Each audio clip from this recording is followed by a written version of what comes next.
Hello बच्चों। इस video में हम सीखेंगे कि अगर दो सेल्स को पैरेलल में ज्वाइन कर दिया जाए तो उनका इक्विवेलेंट ईएमएफ कितना होगा।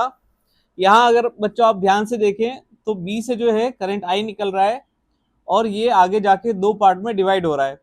तो हम यहाँ से एक रिलेशन लिख सकते हैं I is equal to I one plus I two. इसको मैं इक्वेशन वन नाम दे देता हूँ। अब हमें अगर I one and I two calculate करना है तो हमें पोटेंशियल डिफरेंस की हेल्प लगेगी। तो चलो हम पोटेंशियल डिफरेंस निकाल लेते हैं बिटवीन ए एंड बी। तो मैं ए एंड बी के बीच में पोटेंशियल डिफरेंस कैलकुलेट करने के लिए कैलकुलेशन की डायरेक्शन बना रहा हूँ। तो हम स्टार्ट कर रहे हैं बी पॉइंट से, तो मैं पहले लिख देता हूँ वी बी। तो ये हो गया हमारा V B. Current and calculation की सेम डायरेक्शन है, minus I one R one plus E one, क्योंकि आप जा रहे हैं नेगेटिव टर्मिनल से पॉजिटिव टर्मिनल की तरफ, इज इक्वल टू आ गया वी ए। तो ये आ गया है आपका V A minus V B is equal to minus I one R one plus E one. V A minus V B को आप वी लिख सकते हैं। तो यहाँ मैंने लिख दिया है V minus I one R one plus E one. अगर मैं आई वन आर वन की साइड चेंज कर लूँ तो हम इसको फर्दर ऐसे लिख सकते हैं। और क्योंकि हमारा टारगेट आई वन निकालना था तो ये आई वन हो गया आपका E one by R one minus V by R one. ये हो गई हमारी इक्वेशन टू। सिमिलरली हम एक इक्वेशन थ्री निकालेंगे। तो हम फिर से पोटेंशियल डिफरेंस कैलकुलेट कर रहे हैं बिटवीन ए एंड बी। इस बार हमने जो है रास्ता दूसरा ले लिया है। अब दोस्तों ये तो आपको क्लियर है कि दोनों पैरेलल में है तो ए एंड बी के बीच में जो है पोटेंशियल डिफरेंस फिक्स ही होगा। तो अब ये देखो हम कैलकुलेट कर लेते हैं। वीबी से हम शुरू कर रहे हैं, तो V B minus I two R two plus E two is equal to हो गया आपका वी ए। फिर से वही same process, minus I two R two plus E two is equal to V A minus V B. V A minus V B को आप we लिख सकते हैं, तो ये मैं लिख देता हूँ इसको वी। ये हो गया आपका minus I two R two plus E two. और फिर से जैसे हमारा टारगेट तो आई टू कैलकुलेट करना था, तो ये हो गया आपका E two minus V is equal to I two R two. यहाँ से आपका आई टू आ जाएगा E two by R two minus V by R two, और इसको मैं इक्वेशन थ्री नाम दे देता हूँ। अब equation two and equation three में जो आई वन आई टू आया है मैं उसको इक्वेशन वन में रख दूंगा। तो बच्चों इक्वेशन वन था आपका I is equal to I one plus I two, और हम टू एंड थ्री की हेल्प से I one and I two अलग से लेके आए थे। तो आई वन था आपका E one by R one minus V by R one, and I two था बच्चों आपका E two by R two minus V by R two.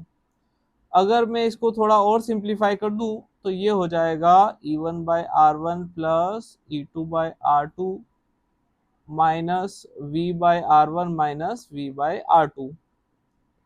यहाँ हम अगर इसे थोड़ा सॉल्व कर दे दोस्तों तो हम इसे ऐसा लिख सकते हैं,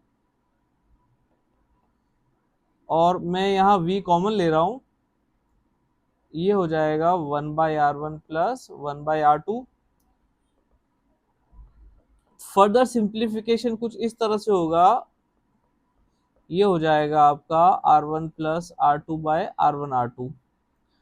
अब यहां से हमें कैलकुलेट करना है v। तो v को कैलकुलेट करने के लिए मैं साइड चेंज कर देता हूं, तो v R one plus R two by R one R two is equal to E one R two plus E two R one by R one R two minus I. अब यहाँ हम देखें तो v equal to हो जाएगा हमारा E one R two plus E two R one by R one R two minus I whole divided by R one plus R two by R one R two.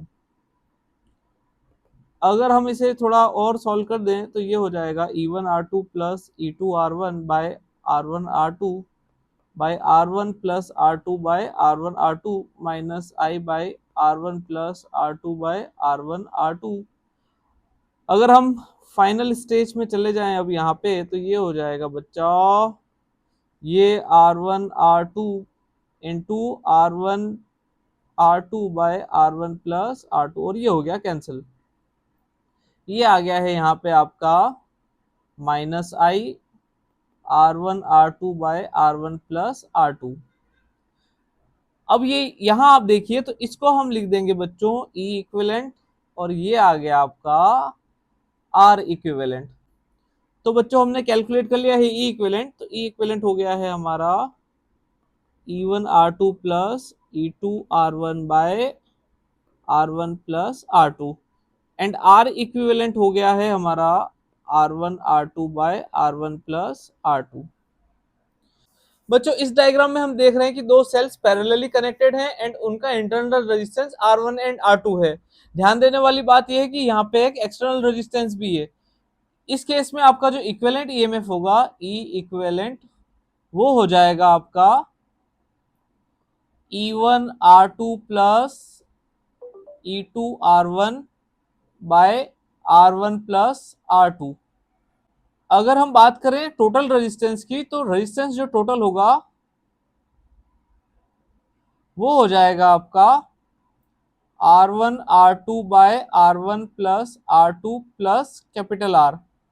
अगर हम बात करें current तो ये I आ जाएगा आपका बच्चों E equivalent by R total. बच्चों इस डायग्राम में हमें m सेल्स दिए हैं, सारे सेल्स आइडेंटिकल हैं और एक रो में एक सेल है और उसका इंटरनल रेजिस्टेंस R है।